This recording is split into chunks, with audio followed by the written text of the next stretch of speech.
Welcome to recipes in my way. இன்றைக்கி நம்ம அருமையான சுவையில் சுரைக்காய் குழம்பு தான் செய்ய போகிறோம்.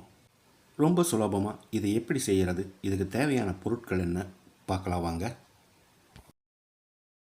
650 கிராம் அளவுக்கு சுரைக்காயை தோல் சீவி உள்ளே இருக்கிற விதையெல்லாம் எடுத்துகிட்டு சின்ன சின்ன துண்டுகளாக நறுக்கி வச்சுருக்கேன். இதனோட அளவு 450 கிராம். சுரைக்காய் முழுகிற அளவுக்கு தண்ணி ஊற்றிக்கலாம். இதோட அரை டீஸ்பூன் உப்பையும் சேர்த்து ஒரு 10 நிமிஷம் வேக வச்சு எடுத்துக்கலாம். பேனில் 2 டீஸ்பூன் எண்ணெய் ஊற்றிக்கலாம். 2 துண்டு பட்டை, 3 கிராம்பு, 2 ஏலக்காய், 2 பல் பூண்டு, அதே அளவுக்கு சின்னதாக 2 துண்டு இஞ்சி, ஒரு 15 செகண்ட் இதை பிரட்டி விட்டுடலாம்.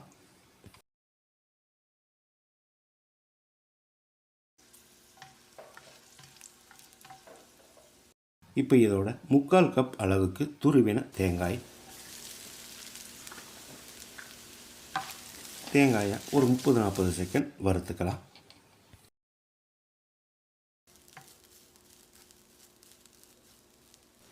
இப்போ இதோட 1/4 டீஸ்பூன் மஞ்சள் தூள், 2 டேபிள் ஸ்பூன் மல்லித்தூள், 1/2 டேபிள் ஸ்பூன் சீரகத்தூள், 2 டேபிள் ஸ்பூன் மிளகாய்த்தூள், 1 டேபிள் ஸ்பூன் காஷ்மீரி மிளகாய்த்தூள், இது ஆப்ஷனல் தான், 1 டீஸ்பூன் கசகசா, 1 டீஸ்பூன் சோம்பு, 1 டீஸ்பூன் கரம் மசாலா.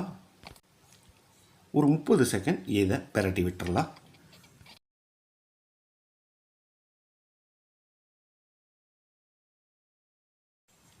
மசாலா எல்லாமே வறுபட்டுருச்சு. இதை ஒரு பிளேட்டில் கொட்டி ஆற வச்சிடலாம். இது நல்லா ஆறின பிறகு மிக்ஸி ஜாரில் போட்டு வச்சுருக்கேன். ஒரு அரை கப் அளவுக்கு தண்ணி சேர்த்து பேஸ்ட்டாக அரைச்சி எடுத்துக்கலாம். நம்ம வேக வச்சுருந்த சுரைக்காய் நல்லாவே வெந்துருச்சு. இதை எடுத்து வச்சிடலாம். வாணலியில் 2 டேபிள் ஸ்பூன் எண்ணெய் ஊற்றிக்கலாம். அரை டீஸ்பூன் கடுகு,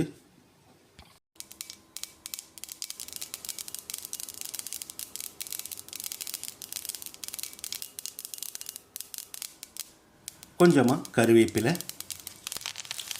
2 வரமிளகாய், மீடியம் சைஸில் 2 பெரிய வெங்காயம் நீளவாக்கில் நறுக்கினது. வெங்காயத்தை நல்லா பொன்னிறமாக வதக்கிடலாம்.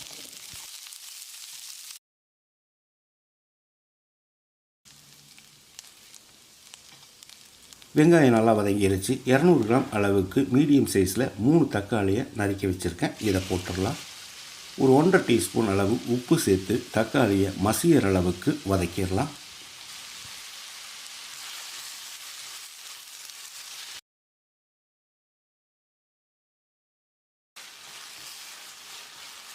தக்காளி மசிகிற அளவுக்கு வதங்கிருச்சு. இதில் நம்ம அரைச்ச மசாலாவை ஊற்றிடலாம். அளவான தீயில 1 நிமிஷம் இதை நல்லா கலந்து விட்டுடலாம்.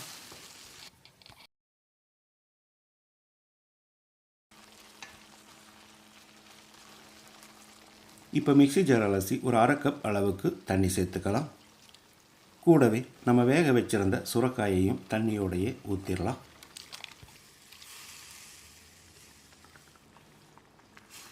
சுரைக்காயை சேர்த்து கலந்து விட்டு ஒரு 6-7 நிமிஷம் மிதமான தீயிலேயே கொதிக்க விட்டுடலாம். இடையில கலந்து விட்டுட்டே இருக்கணும். 6-7 நிமிஷம் கொதிச்சிருச்சு. இப்போ நம்ம ஸ்டவ் ஆஃப் பண்ணிவிட்டு பொடியாக நறுக்கின மல்லி இலையை தூவி கலந்து விட்டுடலாம். அருமையான சுவையில் நான் செஞ்சுருக்கிற இந்த செட்டிநாடு சுரைக்காய் குழம்பை இதே மாதிரி இதே அளவுகளோடு நீங்களும் செய்து பாருங்கள். இந்த வீடியோ பிடிச்சிருந்தால் லைக் பண்ணுங்கள், கமெண்ட் பண்ணுங்கள், ஷேர் பண்ணுங்கள். சப்ஸ்கிரைப் பண்ணாதவங்க சப்ஸ்கிரைப் பண்ணுங்கள். மறக்காமல் பெல் பட்டனை கிளிக் பண்ணுங்கள்.